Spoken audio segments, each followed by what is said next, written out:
Alright, guys, welcome back to episode 3 in our Rhino series.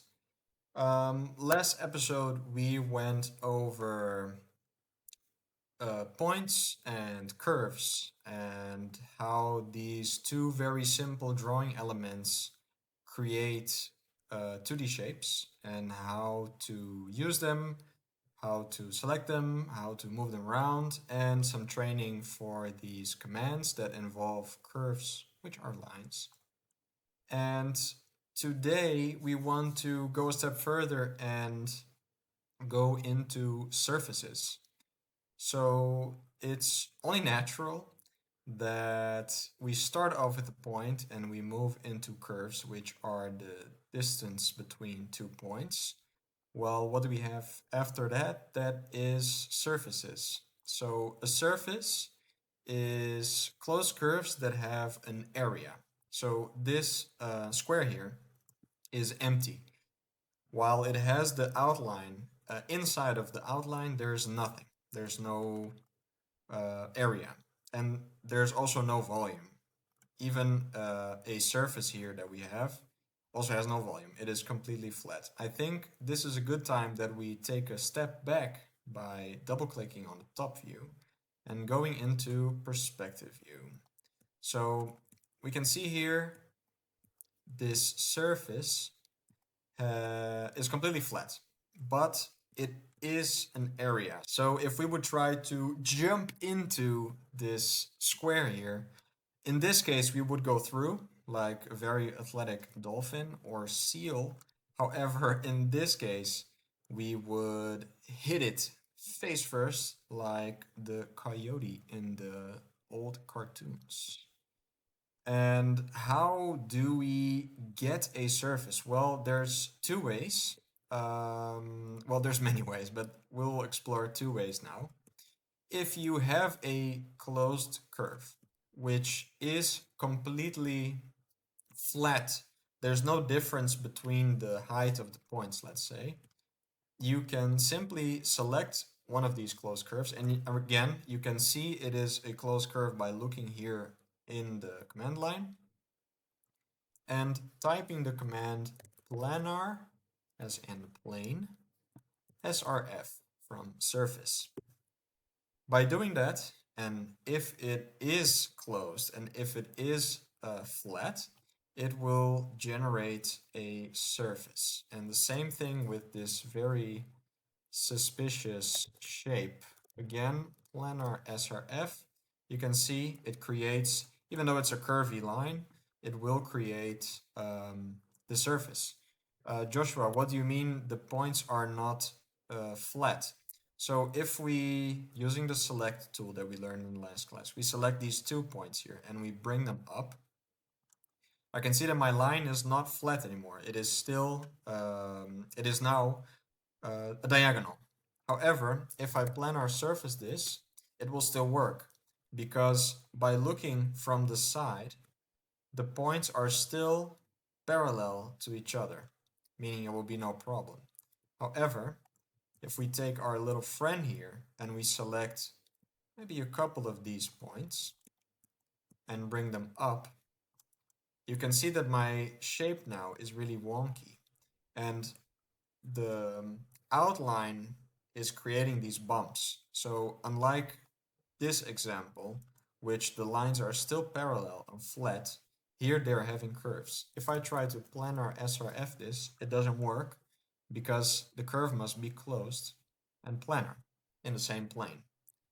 This is not planar anymore. So to create surfaces, make sure that your objects are planar, meaning they are flat.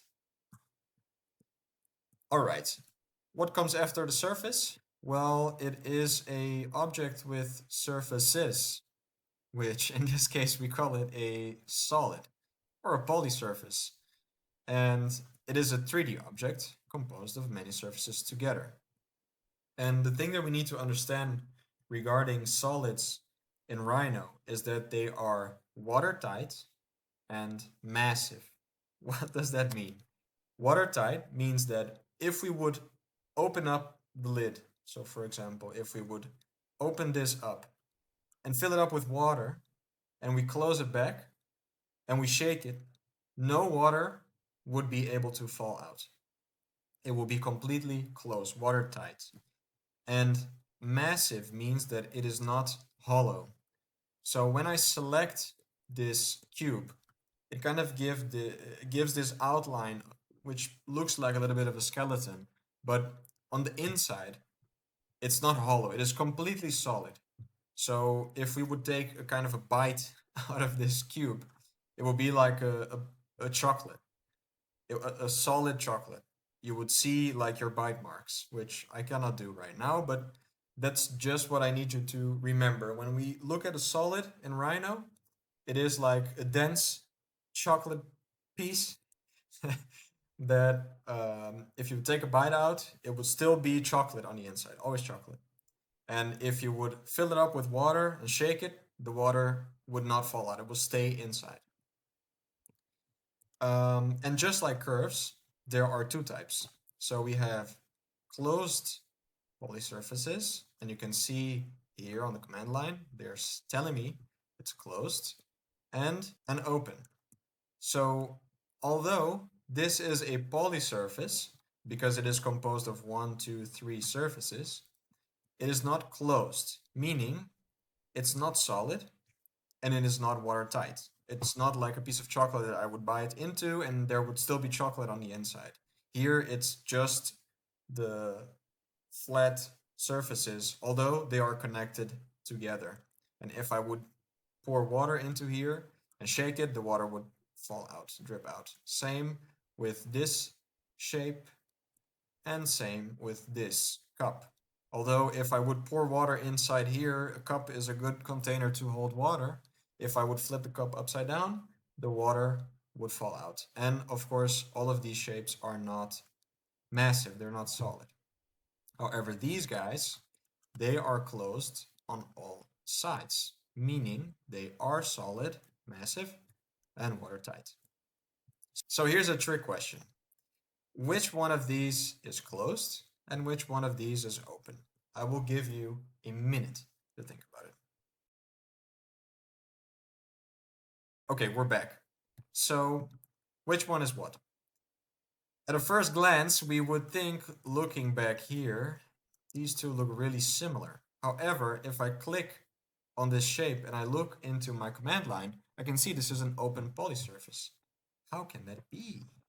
Well, if we look into the other side, yeah, it's open.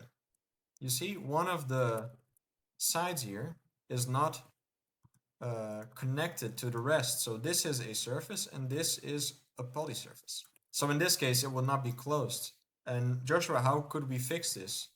Well, you could delete this surface and using this command here, a surface out of points, srfpt, I could go to my edges, draw in my shape, and close it off. However, it is still two separate objects, which I have to select together and join. So this is a way that you can combine surfaces. This also works with lines. Joining would turn these two open polysurfaces into a closed polysurface or a solid. And I could do the reverse operation by exploding this. You see, exploded a polysurface into 6 surfaces. Now we have all of the sides as separate objects, which I could then delete and have something like this. And what about this guy? So it is a cup, just like the other one that we saw before, but this is closed and this is open. And that is because the shape has a thickness. So even though if I would pour water here on the outside of the shape, it would fall out if we flip it, the inside of the shape, which has this V profile, is solid, massive, and watertight. I can sort of demonstrate it by deleting this shape. You can see there is an interior side of this object. Because I open it, it doesn't become solid anymore. But if I do this, it is a closed polysurface. So a little bit of logic here, guys, but it will become intuitive at some point. So just like before, I will give you now a little break that you can try these commands out, see what happens, and we'll pick it back up and try them together.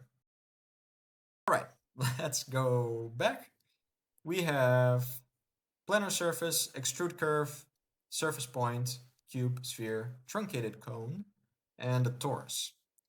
So we tried planar surface before. That was one of the ways that we could create a surface. And extrude curve is the second way. If I pick the same curve that I did the planar surface before, and I will type extrude CRV, I am actually now extruding it. It's a funny word, but it means to drag it outside. So you're dragging it outside of the original shape and extruding it out to create a, in this case, solid shape. But if I play around with these options, for example, let's turn both sides off. Now you see it's only going up or down, and let's turn off solid. And it doesn't really seem obvious, but if I click now, it created an open extrusion, which is this outside shape that is not solid. Let's move this guy to the side. Let's do the same, extrude CRV, but let's turn on the solid option now. So if I left click, you can see this is solid, this is not.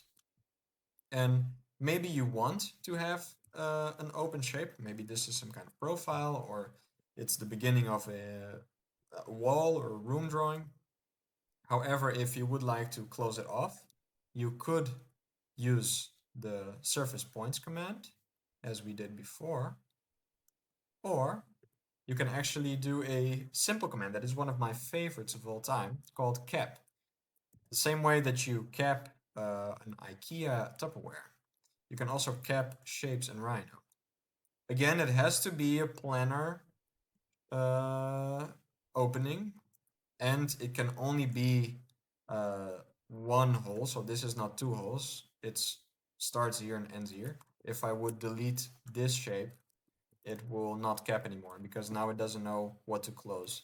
However, if it's only one hole like this, or even better, if this here at the bottom was already closed, let's join this. So now this is joined. I can cap to close it off. Wonderful. So these are the two ways to get polysurfaces from a curve. Surface PT, yeah, we tried that one. It can even be a triangle shape. If you are looking to work with primitives, which are basic solids, we have here a box, which works just like the rectangle, but when you click the second time, it prompts you to give it a height.